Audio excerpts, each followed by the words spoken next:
Vamos ahora a ver, te voy a adelantar un poquito de lo que vamos a empezar a ver en la semana y vamos a ver Éxodo 1, 2 y 3. En esta porción de la Escritura vamos a encontrar cómo inicia la historia de un hombre que fue llamado para liberar al pueblo. Pero tenemos que acordarnos un poquito en qué situación estaban. Precisamente ahí en el Éxodo 1:8 dice: tiempo después subió al poder, no tengo ese verso, creo que ahí, subió al poder de Egipto un nuevo rey que no conocía a José ni recordaba lo que él había hecho. ¿Te acuerdas de José? Que él interpretaba los sueños del faraón. Faraón lo puso a cargo de todo. No había persona más importante que José por abajito del faraón. Pero dice que aquí tiempo después subió al poder de Egipto un nuevo rey que no conoció ni sabía lo que había hecho. Ya para entonces José ya había muerto. Pero había un precedente, porque se acuerdan que hubo tiempo de sequía y José llevó a toda su familia y con él todos, de una buena parte del pueblo de Israel, se fue para Egipto. A Faraón olvidar lo que había pasado y los hebreos empezarse a multiplicar, pues había algunos problemitas que él intuyó que podían pasar. Ese nuevo faraón no tenía memoria de cómo José, un hebreo, había salvado a Egipto del hambre. Y al ver que el pueblo de Israel crecía rápidamente, el miedo político se transformó en una opresión sistemática. En el verso 9 al 10 de ahí del capítulo 1 dice: miren cómo el pueblo de Israel crece y se multiplica. Pronto serán más numerosos que nosotros. Debemos encontrar la manera de mantenerlos bajo control. Entonces el faraón empieza a hacer ahí algunas cosas y él ordena en el verso 22 matar a todos los recién nacidos varones. Ahora, ¿por qué iba a matar a todos los recién nacidos varones? Porque pues realmente representaban la continuidad del linaje y la amenaza militar futura. Él está viendo que empiezan a crecer y dice: mejor frenamos aquí, y si hay varones ya no van a tener descendencia, mejor que ahí termine y se acabe esa amenaza para los egipcios. Entonces, detrás de ese plan había algo más profundo. El enemigo sabía que vendría un libertador. Y esto fue exactamente lo que pasó también con Herodes cuando él intentó matar al Mesías. Faraón intentó detener el plan de Dios eliminando a Moisés antes de nacer. Sin embargo, cuando el enemigo da un decreto de muerte, Dios ya ha preparado un plan de vida. Entonces, hoy te voy a hablar acerca de este hombre, del inicio de este plan de Dios, y le puse por título a este mensaje: Dios no te olvida. Dios no te olvida ni te olvidará. Entonces, vamos a ir a este tema. Hay momentos donde parece, y digo parece porque no es así, que el cielo como que está cerrado, que elevamos oraciones y rebotan, ¿no?, aquí en el techo, o no llegan a donde tienen que llegar. Oramos, clamamos, pero solamente escuchamos silencio, o el grillito, ¿no? No hay una respuesta, solamente silencio. Israel, el pueblo de Israel, vivió siglos de esclavitud. Después de que llegaron a esa zona de Egipto, a poder ser bendecidos por los egipcios, que ellos habían acumulado comida, riqueza, y después ellos apoyaron a José, el pueblo empezó a prosperar. Pero cuando vino esa amenaza, entonces empezaron a esclavizarlos, y vinieron 400 años de esclavitud hacia el pueblo de Dios. Por eso es que era importante el recordar cómo habían llegado, por qué estaban en Egipto, porque fueron cuando José, él estaba al mando ahí en Egipto. Entonces, Faraón oprimía a su pueblo, pero Dios estaba obrando en silencio. A la par que ellos estaban siendo esclavizados, Dios estaba preparando algo para ellos. Mientras los hebreos hacían ladrillos, Dios formaba a un libertador. Y mientras Egipto se llenaba de crueldad, una madre escondía en una canasta al propósito eterno de Dios. Faraón había ya decidido ponerle fin a eso, pero vienen pequeñas acciones que marcan una diferencia. Entonces, de los capítulos 1 al 3 nos enseña eso, que el silencio de Dios, escucha esto, el silencio de Dios nunca es ausencia, sino es una preparación. Entonces, vamos al punto número 1 que te quiero compartir. La opresión no anula las promesas. Éxodo 1:12 dice así, lo puedes leer también en la pantalla. Sin embargo, cuando más los oprimían, más los israelitas se multiplicaban y se esparcían, y tanto más se alarmaban los egipcios. Por eso era el temor. Y ellos decían, son tantos que va a llegar un momento en el que van a ser más que nosotros y se van a dar cuenta que no los vamos a poder controlar. Ese era el temor. Ahora, el plan de Faraón fue contraproducente. Cuanto más esclavizaba, más crecía el pueblo. La opresión no detuvo el propósito, sino que lo aceleró. Y vemos y leemos en la historia, tú lo puedes leer con calma, lo que pasó con el pueblo y cómo eran realmente asolados por los egipcios. Pero dice, mientras más los esclavizaban, más crecía el pueblo. Entonces, ¿qué podemos nosotros descubrir en esto? Lo que el enemigo usa para destruirte, Dios lo usa para desarrollarte. Es decir, si nosotros estamos pasando por una situación donde vemos un ataque claro del enemigo, Dios puede cambiar esa situación y ayudarte a que tú crezcas, a que tú te fortalezcas, a que tú te desarrolles. La opresión y la esclavitud parecían ser el fin de los hebreos. Sin embargo, los estaba fortaleciendo.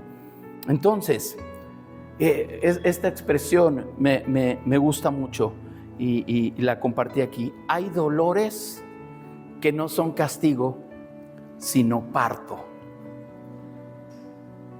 Mujeres que han dado a luz, ¿qué tal los dolores de parto? Buenos, ¿no? Sí, ya sé que van a decir, sí, ustedes los varones nunca lo van a experimentar. Gracias a Dios, ¿verdad? Pero Dios las dotó a ustedes de esa fuerza para poder dar a luz. Sin embargo, aquí dice, hay dolores que no son un castigo. Cuando ya tienen al bebé en brazos, ¿a poco se acuerdan del dolor en ese momento? ¿Verdad que no? Entonces ahí el parto es una bendición. Dice, hay dolores que no son castigo, sino que es un parto. Entonces, ¿qué quiero decir con esto? Puede ser que atravesemos cosas que nos duelan. Puede ser que atravesemos cosas que no entendamos. Puede ser que en ese momento pensamos que el enemigo está ganando esa batalla porque nos está haciendo sufrir. Sin embargo, ese dolor dará a luz una bendición en tu vida. Hay que soportar, hay que permanecer firmes y entonces vendrá la bendición. Entonces no es un castigo, son dolores de parto. Viene una bendición a tu vida.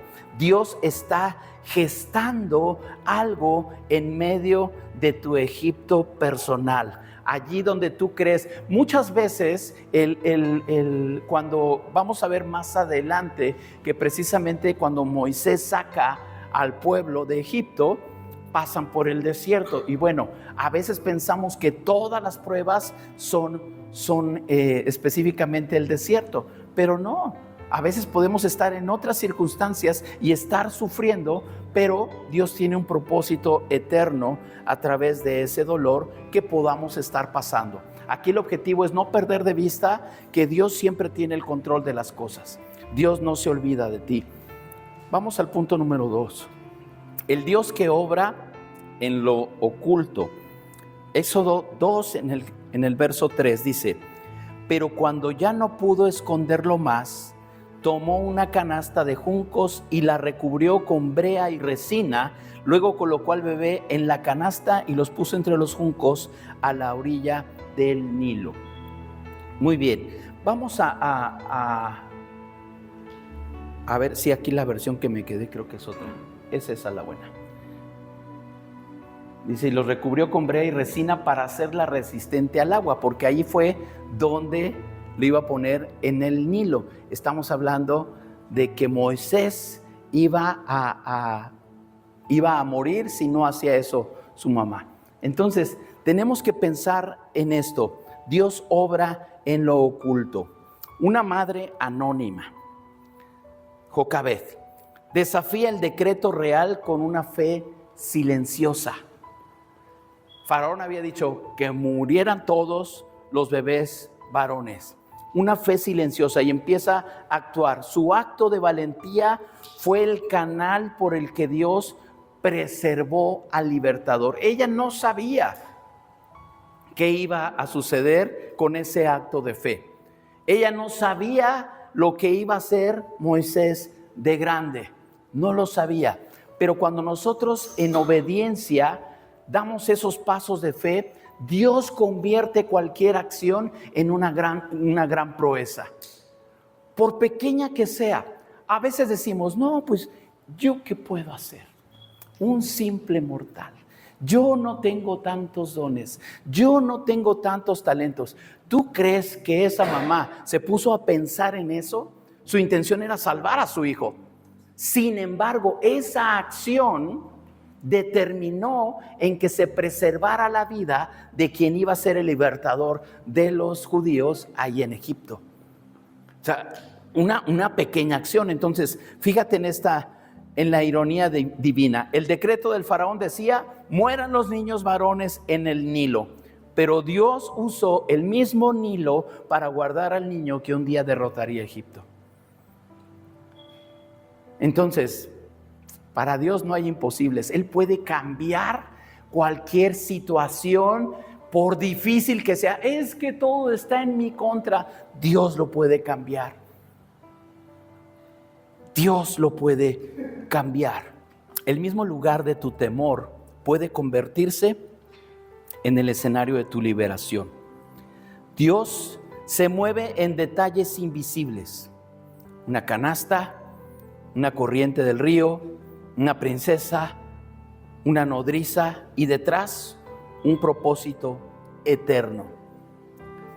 Mira, cuando no entiendes o no entendemos lo que Dios hace, tenemos que confiar en Él, que Él está entretejiendo algo que no vemos en ese momento, lo invisible. No lo entendemos. Pero porque no lo entiendas, no quiere decir que Dios no está haciendo nada. No lo entiendes tú. Porque no lo entiendas, no quiere decir que Dios está inactivo. Tu mente no te da para más. Acéptalo. Eres tú. Dios está obrando. Dios tiene el poder de usar cualquier circunstancia. Entonces, tú no lo entiendes, pero debes confiar en Él. Esa es la fe. Sí, Señor, no sé qué estás haciendo, me está yendo muy mal, no entiendo por qué estoy pasando esto, pero confío en ti. Es muy diferente, porque a veces podemos decir, no sé por qué me está pasando, pero ya tu confianza está puesta en otra cosa. A ver quién te da trabajo, quién te presta dinero, qué palanca encuentras, y tu confianza ya se desvió. Sí, no entiendo, sí, Señor, ya oré, pero voy a ver yo que... No, entonces tu confianza ya se fue. Tienes que saber que Dios en lo oculto sigue obrando aunque tú no lo entiendas o no lo sepas. Él lo sigue haciendo. Entonces, la provisión de Dios, la providencia divina, no se ve en el momento, pero se reconoce al mirar atrás. Muchas veces queremos mirar a las oportunidades del pasado sin confiar en Dios que tiene un plan para mi futuro. Dice, aquí cuando tú ya atravesaste, cuando tú ya ves que en ese momento tal vez no lo entendiste, pero sigues avanzando, entonces llegará el momento en que vas a entender por qué en el pasado no recibiste en ese momento la bendición de Dios. Ahora entiendo, tenía que haberme esperado. Pero a veces estamos avanzando y dudamos y, híjole, se me hace que esa oportunidad era la buena y la dejé ir. Y tienes que avanzar. No, pero ¿y si mejor me regreso? Y dudamos de lo que Dios está haciendo. Dudamos. Entonces, si Dios ya te dijo que eso no era, ahí se queda. Ya quedó en el pasado. Sigue avanzando. Porque aunque no lo veas en ese momento, Dios ya dio su provisión para lo que tú necesitas. Dios ya lo dio. No tienes que regresar al pasado a intentar cambiar algo que ya fue. Ya fue. Hay que avanzar con la confianza en Dios. Espero que me haya explicado. Punto número 3. Todo en estos pasajes, desde el capítulo 1, allí habla un poquito precisamente de la aflicción del pueblo de Israel. En el 2, al inicio, nos marca lo que pasó, el nacimiento de Moisés y cómo su madre lo rescata. Después, ahí mismo, no se ven varios capítulos ni en la historia. Allí mismo, Moisés huye de Egipto, ya grande, cuando mata a un egipcio. ¿Se acuerdan de ese pasaje? Y si no, allí lo pueden volver a leer. Y en el capítulo 3 viene ya el llamamiento de Moisés. Entonces, realmente, cuando nosotros leemos la Biblia, tienes que recordar que no es una sucesión de hechos realmente cronológica. Y puedes decir, bueno, pues ¿cuánto tiempo pasó de un versículo a otro? No se sabe. A veces hay algunos pasajes que sí te dicen, y en el tiempo del tal año del rey fulanito, entonces allí nos da un parámetro de tiempo que podemos valorar. Pero bueno, si de aquí del nacimiento de Moisés a la huida de Egipto, pues ya habían pasado bastantes años, tan solo ahí de un párrafo a otro. Muy bien, entonces llegamos en el capítulo 3, Éxodo 3:2 dice, allí el ángel del Señor se le apareció en un fuego ardiente en medio de una zarza. Moisés se quedó mirando lleno de asombro porque la zarza estaba envuelta en llamas y no se consumía. Primeramente Dios le llama para darle el mandato de ir a rescatar al pueblo de Israel. Y él es cuando da todas sus objeciones y dice, ¿yo por qué? Pero pues ya estaba ahí. Y él empieza a tener esa comunicación con Dios a través de una zarza. Ahora, ¿qué tiene de relevante esto? En el desierto donde Moisés pensaba que su vida ya había terminado, Dios se revela, no en el palacio, no en la guerra, sino en un arbusto ordinario, común y corriente, una zarza. ¿Qué representa la zarza? Precisamente eso, lo común, lo frágil, lo sin valor. A veces queremos que Dios se manifieste en nuestras vidas de una manera majestuosa, poderosa, en un milagro de esos que, wow, llame la atención de multitudes. No, te va a hablar a través de un arbustito sin valor.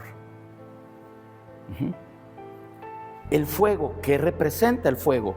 El fuego representa la presencia de Dios. Cuando nosotros estamos en esa comunicación directa con Dios, es que podemos experimentar ese fuego de Dios. De otra manera no. De otra manera, tú vas a ver algo allí sin importancia. El mensaje es claro. Dios puede llenar lo ordinario de su gloria sin destruirlo. En el caso de la zarza. Y esto fue lo que llamó la atención de Moisés, porque estaba ardiendo la zarza y no se consumía. Entonces fue que él se acerca y le pregunta, y empieza ahí un diálogo. Y en el verso 14 es cuando Dios le dice: yo soy el que soy. Porque le dan la instrucción: tú vas a hacer esto. Bueno, y voy a ir, ¿y qué les tengo que decir? Dice: yo soy el que soy. Esta es una de las revelaciones más profundas de toda la Escritura. Dios no se define por lo que hace, sino por quién es. Dios pudo haber dicho: yo fui el que hizo los cielos y la tierra, yo soy. No, dice: yo soy el que soy.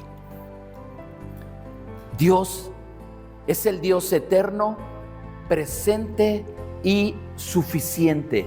Y Él se define por quién es, no por lo que hace. Y eso tiene que darnos a nosotros también pauta en nuestra identidad, que te define. ¿Lo que eres o lo que haces? Nuestra identidad en Dios es la que nos debe definir. La zarza ardía, pero no se consumía. Y así será tu vida cuando el fuego de Dios esté en ti. El fuego de Dios te va a tocar, el fuego de Dios va a hacer algo en tu vida. Y tú vas a tener ese fuego, pero no para consumirte, para usarte. A veces pensamos eso, que el fuego de Dios simplemente te va a caer un rayo, te consume y ya no hiciste nada porque eras un pecador. Cuando tienes el propósito de Dios en tu vida, lo que significa Dios en tu vida, el fuego te va a dar propósito. La presencia de Dios te va a dar propósito. El fuego de su presencia no destruye, te transforma. Él no te llamó porque eras fuerte, te llamó porque su gloria puede manifestarse en tu debilidad. Mira, si Dios te va a usar, Él no está viendo tus talentos, qué tan bueno eres, cuántos títulos has logrado, si tienes una posición económica estable o no. Él te va a usar como tú estés. Él te llamó porque su gloria puede manifestarse en tu debilidad. Así como Él escogió un arbustito sin valor para revelarse a Moisés, Dios puede usarte para revelar su plan donde quiera que estés. No en tus capacidades. Dios te llamó no porque seas fuerte. Y mira, el llamado de Dios no siempre es tan espectacular como en el caso de Moisés. Dios te va a mandar a hacer algo. Todos tenemos un propósito, todos tenemos un llamado, todos somos llamados, pero necesitamos escuchar. ¿Qué quieres que haga, Dios? ¿A qué soy llamado? Tal vez nos podemos sentir indignos o que no somos lo suficientemente buenos para hacer el plan de Dios, y Dios te dice: no importa. Yo no quiero un currículum de 10, lo que quiero es un corazón dispuesto. Un corazón que diga: sí, aquí estoy. Dios está buscando. Dios te está buscando. Dios entonces puede manifestar su gloria en tu debilidad. Y yo creo que eso es lo más importante. Cuando vemos ¿cómo es que Dios puede usar a esa persona que no tiene preparación? Y si a Dios le place, lo va a usar. Y así vemos cómo me agradó mucho ver, ahora que estuvimos en la actividad del museo, diversas personas con diferentes dones, capacidades. Las personas que nos dieron el diplomado para poder transmitir el mensaje como guía del museo, la verdad es que son personas muy, muy preparadas. Y cuando digo muy, es un muy de este tamaño. Demasiado. Y decíamos: ay, no, es que ¿cómo voy a aprender todo eso? Lo que ellos llevan estudiando toda su vida. Y a nosotros en 12 semanas, 12 pesadas semanas, nos capacitaron para eso. Y tú veías personas de todos los niveles. Y cómo Dios usaba La verdad es que había un gozo en mi corazón de ver personas que ahí estaban, que tal vez eran amas de casa, algunos sí éramos pastores, pero había de todo. Y Dios usando con poder a cada persona simplemente por haber dicho, sí, Señor, usa mi vida como tú quieras. Entonces no debemos nosotros mismos descartarnos, porque nos autodescalificamos. No, Señor, yo no puedo. No, tienes que confiar en que Él te usará y te transforma. El silencio de Dios no es su ausencia. Israel clamaba y Dios escuchó. Él no se olvidó, esperó el momento exacto. Y mira, si tú estás esperando una respuesta de Dios, Él no se ha olvidado de ti. Desde el momento en que tú clamaste, desde el momento que tú abriste tu boca y dijiste, Señor, necesito esto, Dios ya está preparando algo para ti.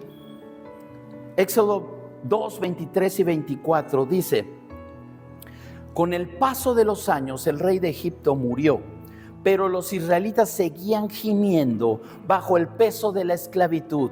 Clamaron por ayuda y su clamor subió hasta Dios, quien oyó sus gemidos y se acordó del pacto que había hecho con Abraham, Isaac y Jacob. Dios escucha nuestra oración. Oye, pero habían pasado 400 años, ¿no se había olvidado? Pero también tenía que forjar el corazón de ellos. Nosotros queremos que las cosas se hagan a nuestro tiempo. Espérate, tal vez ni siquiera estás preparado para recibir esa bendición y Dios sigue obrando en ti. Pero es que ya, Señor, mira que ya tengo mucho tiempo. ¿Estás listo? O sea, Dios no va a llegar tarde a tu vida. Dios no llega tarde a ningún lado. Dios no llega tarde a ningún lado. Lo que tú has pedido, si está dentro de su plan, va a llegar en el tiempo de Dios, no en el tuyo. Tú no vas a apresurar a Dios, Señor, tengo prisa, a ver si ya te apuras, necesito esto. No, tú tienes que ajustarte al plan de Dios. Tienes que ajustarte al plan de Dios, porque el plan de Dios es perfecto para ti.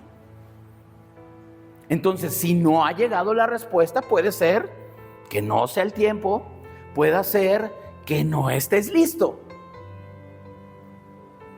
No hay de otra. Entonces aquí lo que tenemos que recordar es que Dios no se olvida de nosotros. No se olvida. No, o sea, Él no está tan ocupado que, de veras, se me olvidó que me habías pedido esto. No. A nosotros nos pasa, ¿no? No voy a preguntar a quién le ha pasado, pero es común. Ora por mí, mira, sí, voy a orar, y le contestas con las manitas así, sí. De repente, oye, gracias, ya Dios me contestó, y tú ni oré. Si supiera que ni oré. Dios no se olvida. Dios no se olvida. Él está al pendiente y sabe cada cosa que necesitamos. Cada cosa que necesitamos. Dios se especializa en usar lo débil. Una mamá, una canasta, una zarza, puros símbolos de fragilidad. Pero cuando Dios entra, esa debilidad se vuelve en un instrumento de poder. Dios escucha el clamor de su pueblo. Ninguna lágrima es desperdiciada. Tu clamor puede parecer pequeño, pero en el cielo tiene un eco eterno. Mira, yo creo que a veces a nosotros se nos ha olvidado que le hemos pedido a Dios, pero a Él no. Ese pequeño clamor, esa oración que tú hiciste en lo secreto, ese clamor de desesperación que tú hiciste, hizo un eco en el cielo, y Dios ha escuchado nuestro clamor. No hay oración que a Dios se le haya pasado. Ninguna. Y de todas Él tiene respuesta. Sí, tal vez la respuesta ha sido no, y tú estás aferrado a que sea un sí. Pero si Dios ya te dijo que no, ahí está la respuesta. tenemos que ajustarnos al plan de Dios. O sea, Dios no es el genio de la lámpara que va a cumplir tus caprichos. No.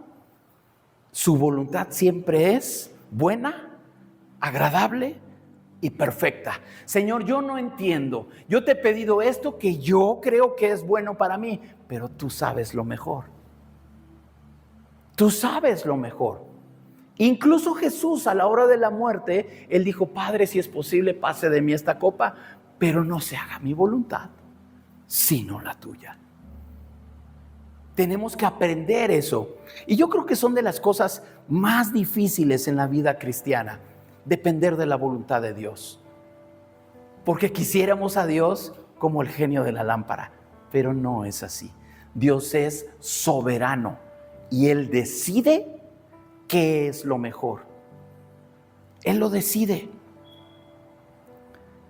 Dios escucha nuestro clamor. El llamado siempre te va a sacar del desierto. Moisés pensó que su historia había terminado, pero el fuego de Dios lo envió de nuevo al lugar de donde había huido. Él pensó que ya ahí en el desierto acababa su vida, y Dios lo lleva otra vez a Egipto, de donde él salió huyendo.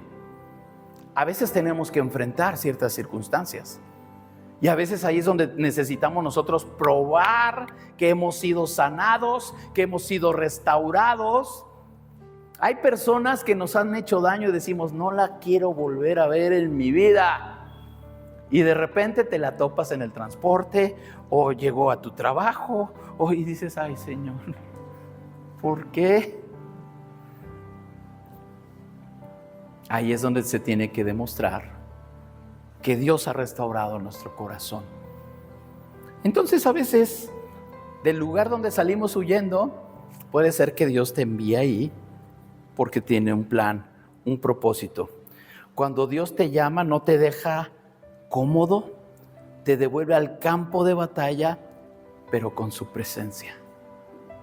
Con su presencia. Y es ahí donde vamos a demostrar, o vamos a experimentar ese poder de Dios, porque Él va con nosotros. ¿Se acuerdan allí cuando Moisés decía: es que, Señor, yo ni sé hablar? Y algunos piensan que era tartamudo. Bueno, no dice como tal esa palabra, pero vamos a ponerle que le costaba comunicarse, ¿no? Pues con todo y eso, Él pudo liberar al pueblo. Eso no fue un estorbo, no fue un obstáculo. Entonces, este pasaje de estos capítulos, del 1 al 3, es la historia del Dios que escucha, del Dios que recuerda, del Dios que ve y que desciende. El Dios que no se olvida de sus promesas, que levanta libertadores en medio de decretos de muerte y que enciende fuego en lo común para manifestar su gloria. Mira, hay muchas cosas que el enemigo va a querer hacer para atemorizarte. De ti depende si lo crees. Y esto luego lo digo muy frecuentemente. A veces le creemos más al enemigo que a Dios mismo. Ay, es que una maldición, ay, es que esto.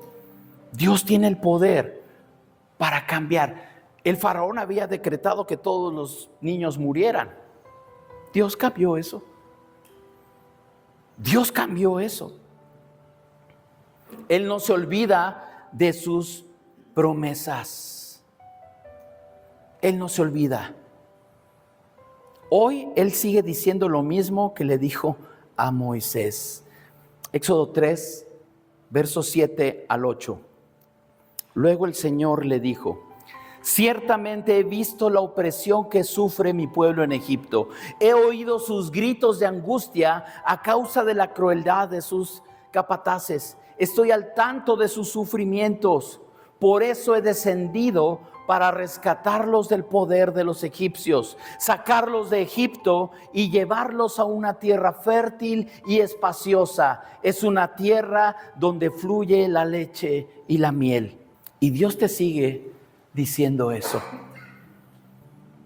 A mí me encanta hacer este ejercicio y yo te invito a que cuando haya una promesa de este tipo en la Biblia, tú hagas lo mismo y aprópiate lo que Dios te está diciendo. Y tú puedes poner tu nombre. El Señor te dice, ciertamente he visto la opresión que sufres. Y pon tu nombre. Dios te está hablando. He oído tus gritos de angustia a causa del problema que estás pasando. Estoy al tanto de tu sufrimiento. Y pon tu nombre. Por eso he descendido para rescatarte del poder de quienes te quieren hacer daño, del poder de quienes quieren que caigas o te alejes de Dios, y sacarte de esa situación y llevarte a una tierra espaciosa, a un momento que tengo preparado para ti. La leche y la miel representan esa prosperidad que viene de Dios. Entonces, yo quiero estar en esa tierra fértil que Dios tiene preparada para cada uno de nosotros. ¿Te vas a apropiar de esa promesa para tu vida? Es para ti. Dios no se ha olvidado. Quizás tú te sientes como Israel, cansado o cansada, oprimido, esperando la respuesta. O tal vez como Moisés, frustrado, escondido, dudando de tu propósito. Tal vez esa sea la situación en la que estemos. Pero tenemos que escuchar la voz del yo soy. La voz de Dios que nos está hablando en medio de la zarza. Él no se ha olvidado de ti. Tu clamor ha subido y su respuesta está en camino. Si todavía no llega esa respuesta, espérala. Si tu petición fue dentro del plan de Dios, espérala. El Dios del pacto aún sigue actuando hoy en día. Él sigue actuando. Y recordando lo que dije al inicio, aunque tú no lo entiendas, tú eres el que no entiende, Dios sigue obrando. En esa intimidad, en ese conocimiento, en ese avanzar al estar con Dios, es entonces donde vendrá la revelación. Si Moisés no se hubiera acercado a la zarza, no hubieras sabido o conocido el plan que Dios ya tenía para él. Pero él se acercó, él escuchó y él obedeció. Entonces, acércate a Dios. No estamos hablando de una fábula. Oh, sí, yo había escuchado eso de la zarza. Dios es real. Dios es real. Y tenemos que acercarnos al gran yo soy. El gran yo soy. Yo soy el que soy. No necesitas más explicaciones. No necesitas que Dios te convenza. Acércate a Él, porque en Él está la respuesta que necesitamos a nuestras vidas. Deja ya de buscar en otros lados donde Dios no está ahí, donde Dios no ha creado eso para ti. La revelación de Dios está en su palabra. Y si aquí está lo que estás buscando, entonces es garantía para tu vida. De lo contrario, tendremos que sufrir consecuencias de nuestro pecado o de nuestro alejamiento de Dios. No hay más. ¿Qué vas a hacer? Pero Dios no se ha olvidado de ti, no se ha olvidado de nosotros. Vamos a orar.